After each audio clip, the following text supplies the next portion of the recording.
I wanted to take a few minutes to go over the details of the digital book project.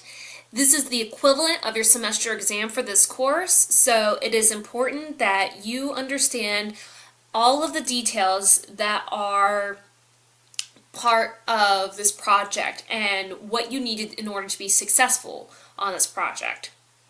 So let's dive in. The focus question of this project is, how is literature influenced by the time and place in which it was written? We have gone over this question several times this semester, and now it is up to you to apply that knowledge that you have gained to this project. Your digital book is going to capture and communicate ideas about this question in relation to a specific author that you select. So here in a few minutes, I'm going to go into what that's going to look like specifically. Essentially, you're going to have a big topic and a big idea that you're going to research, but then you're going to focus your topic on one specific author and how they relate to that big topic.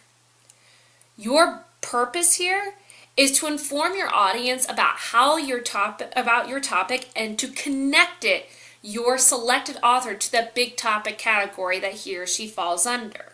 Okay? Something that's very, very important here. This final digital book is going to be the equivalent to your semester exam grade. This is a multi-step process, and it's going to take several weeks. It's intended to take several weeks at a time. Do not wait on this.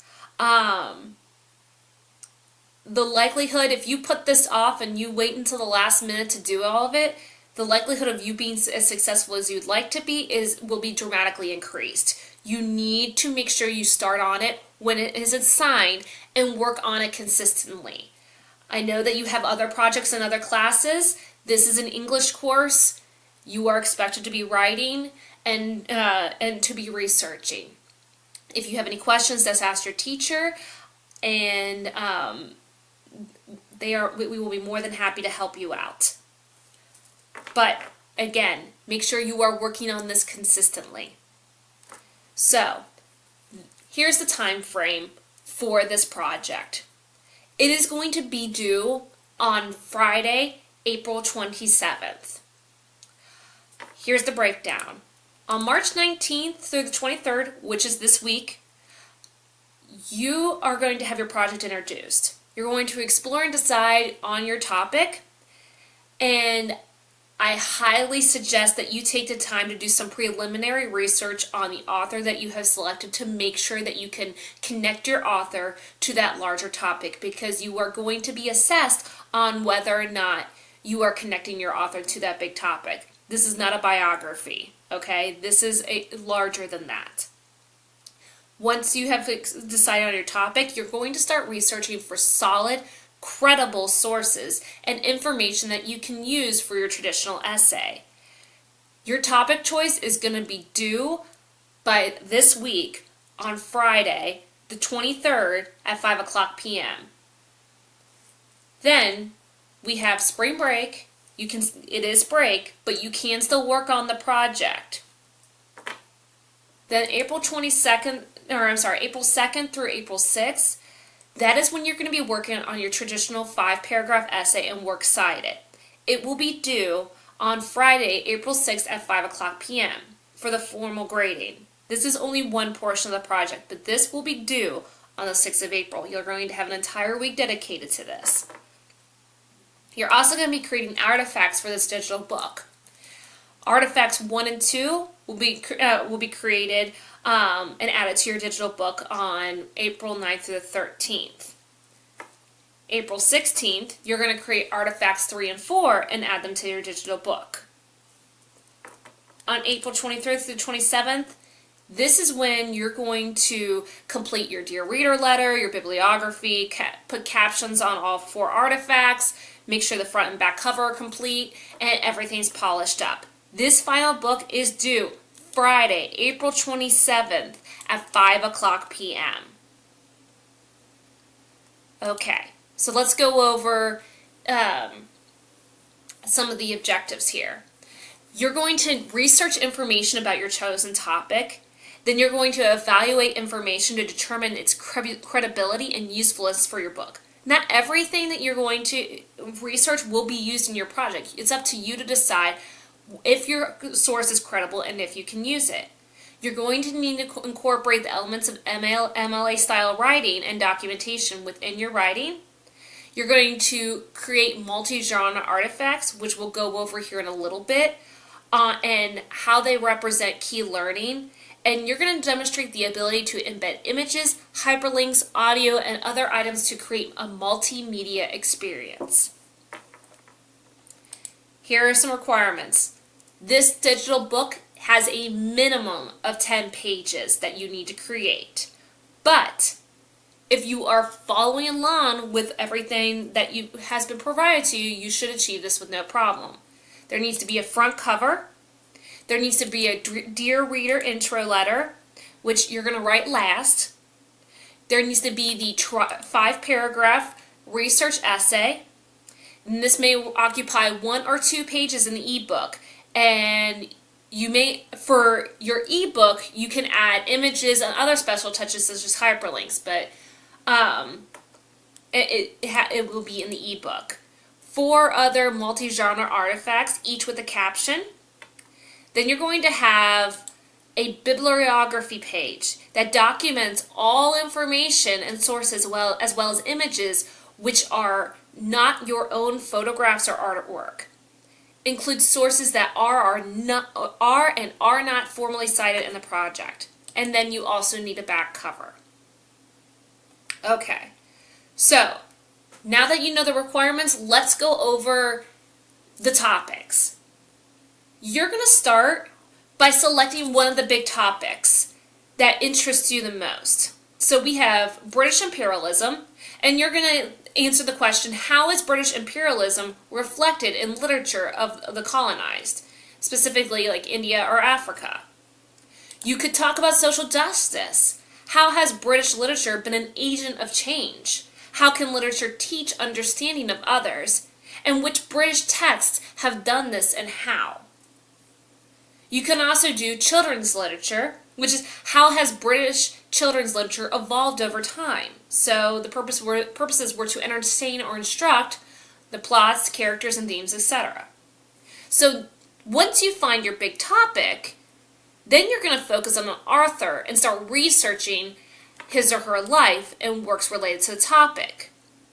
So your book is going to focus on how the author you choose fits into that bigger topic. So for example, if you chose A.A. Milne, you're going to have to explain how you're going to have to go and research his life and his background, and then how his works relate to how British literature evolved over time, how it was influenced by a time and place, and how it connects to this big topic. Okay? If you have an author that you would like to research that is not on this list, make sure that you email me, and if I believe that there's enough to connection there, I will approve it, or I'll give you suggestions. So let's go over the formatting of this project. This is going to need to be created in PowerPoint or in Google Slides. So it's either way, it's the same. Each slide is a page in the book. And it's important to do the slides because you can create page items, move them around on the slides as a lot easier than you can in a document. But before you do this, you're going to need to make sure that you customize the slides before you get started, because you're going to want to shape them as a book. They're going to be they're going to be vertical, okay? They're not horizontal like a PowerPoint typically is. So follow the directions that are on the assignment page to make sure that you have that correct formatting, and have fun. Yes, it is a 10-page paper, and if you look at that daunting task, you know, it could be a miserable process. But this is one of those opportunities that you get to be creative. okay? You get to have fun and learn about something that you pick and that you choose to learn about, okay? So you can make this book the way you want to and make this something you're going to be proud of. This is the last project you're going to have in a high school English class, okay? You can copy and paste images. You can move them around. There's a lot of flexibility here with working in the slides. Explore and learn new things. There's a lot of fun that you can have here. Okay, that being said, let's go over the traditional essay that you're going to have to complete for this assignment. It's going to be a formal essay, and you're going to submit this before you complete the digital book project. It will need to be incorporating the MLA style parenthetical citations. You are going to need to any images that you use that are not your own original work are going to need to be cited. So if you're using a picture in it, you have to use that works cited page. Add that to your works cited page. There needs to be a minimum of 5 paragraphs. It has to have an introduction, 3 body paragraphs, and a concluding paragraph. You may write more than 3 body paragraphs if you so choose, but it needs to be at least a minimum of 3 body paragraphs. Your quoted information needs to be properly introduced. Make sure you're smoothly integrating it within your writing. Do not just say, here's my information, oh, and throw the quote in there. Paraphrase information also needs to be cited. You need to have at least 4 credible sources. These are sources that are books, database articles, newspapers, magazines, and credible websites. Do not use Wikipedia as a source. It can definitely be a starting point. If you look at Wikipedia, you scroll all the way down, they provide their references on who they use to help write their article. This would be a really good starting point for you for doing your research for your project. But Wikipedia itself is not a credible source, okay? Do not use general references like encyclopedias and dictionaries. They're lame, they're boring, and they don't give you very specific information. Don't use them, okay? Do not use websites that are not credible. It's your job to evaluate and check your resources. Look for bias or agendas or that indicate that information isn't necessarily objective.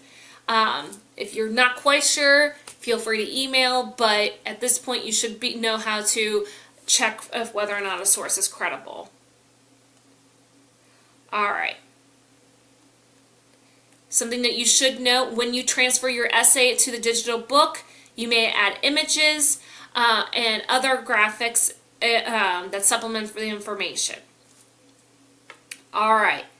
Now, then you're going to do, for your digital book, you're going to add